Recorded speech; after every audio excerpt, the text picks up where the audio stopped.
کہ جب چند لوگوں نے فتوے بازی کا ماحول گرم کیا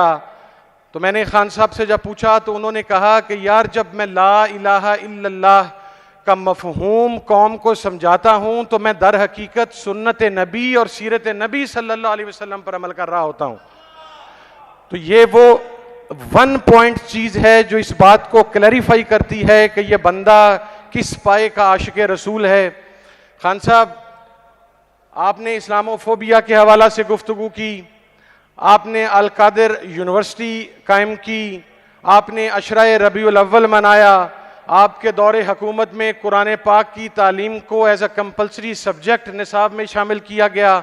آپ کے دور حکومت میں پنجاب میں الحمدللہ ہم نے قرآن پاک کے ترجمہ کے حوالہ سے کاوش کی، اور بے تحاشا وہ چیزیں ہیں جو ان پریسیڈنٹڈ ہیں.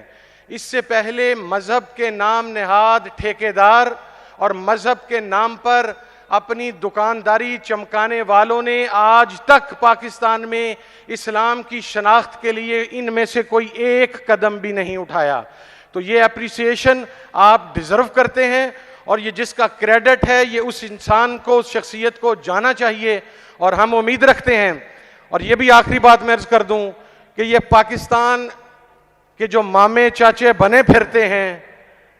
they have nothing to do with Pakistan. آپ اگر شرعی نظام کو، خان صاحب آپ جب ریاست مدینہ کی بات کرتے ہیں تو یہ جن کرپٹ حکمرانوں کے خلاف، انتہا پسندوں اور دہشت گردوں کے خلاف آپ جد و جہد کر رہے ہیں، تو ان کے کیسز عدالتوں میں جانے کے بعد ان کو پھانسی کے پھندوں پر لٹکنا چاہیے کہ یہ قوم کے غریبوں کا پیسہ چوس کر اس کے بعد ضمانتیں لے کر اپنی جائیدادیں لے کے اس ملک سے باہر چلے جاتے ہیں. اور میں آخر میں آپ کو مبارکباد خان صاحب پیش کرنا چاہتا ہوں اس حوالہ سے بھی کہ 90 شعرائے قائد اعظم، یہ ہمارا ایک بڑا درویش صفت بھائی ہے میاں اسلم اقبال صاحب،